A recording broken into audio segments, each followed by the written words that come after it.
ஓம் ஸ்ரீ கிருஷ்ணாய பரமாத்மனே நமஹ.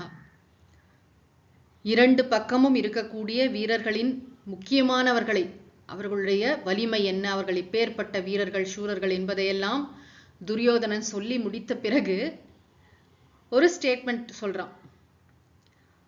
நம்ம பக்கம் இருக்கிற படை எப்படிப்பட்டது, அவர்கள் பக்கம் இருக்கக்கூடிய படை எப்படிப்பட்டது படிக்கலாம்.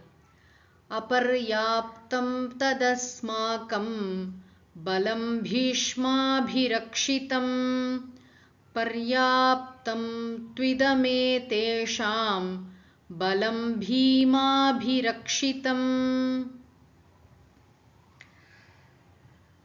தத்து அஸ்மாக்கம் பலம், நம் பக்கம் இருக்கக்கூடிய படை வலிமை, படை பலமானது யாரால் வழிநடத்தப்படுகிறது?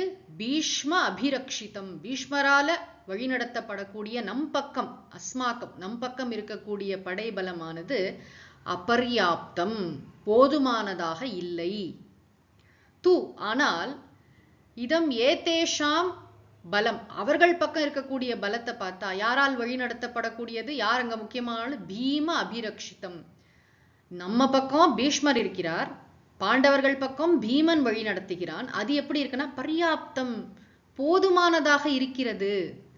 இது துரியோதனனுடைய ஸ்டேட்மெண்ட். உண்மை என்ன என்று பார்த்தால், நிஜமாகவே கௌரவர்கள் பக்கம் வலிமை அதிகமாக இருக்கிறது. ஏன்னா நாராயண சேனை என்று சொல்லக்கூடிய பகவான் ஸ்ரீகிருஷ்ணருடைய படைகளும் இவங்க பக்கம்தான் இருக்கு.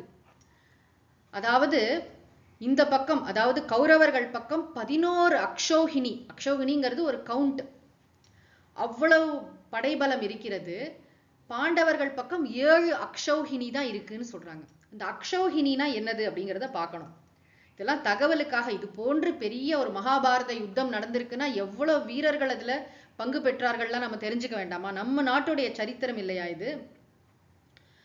ஒரு அக்ஷௌஹிணி என்று சொன்னால் 1,09,350 காலாட்படை வீரர்கள், 65,610 குதிரைகள், 21,870 தேர்கள், 21,870 யானைகள்.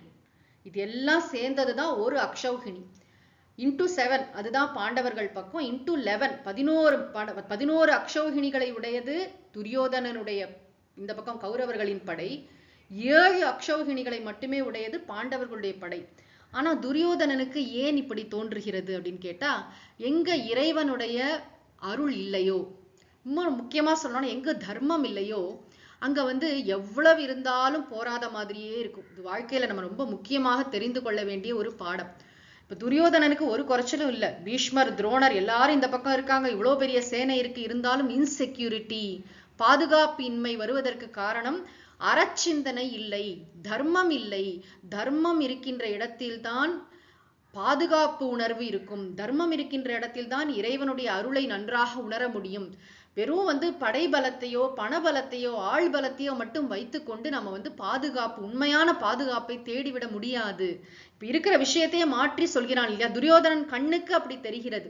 நம்ம சொல்லுவோம் இல்லையா, அரண்டவன் கண்ணுக்கு இருண்டதெல்லாம் பேய்னு சொல்ற மாதிரி, ரெண்டு பக்கம் இருக்கக்கூடிய வீரர்கள்லாம் சொல்லிட்டு பார்த்துட்டு சொல்றான், நம்ம பக்கம் பீஷ்மர் எப்பேற்பட்ட வீரர், பீஷ்மரால வழிநடத்தப்படுகின்ற இந்த படை போதுமானதாக இல்லை, பீமனால் வழிநடத்தப்படக்கூடிய அந்த படை போதுமானதாக இருக்கிறது.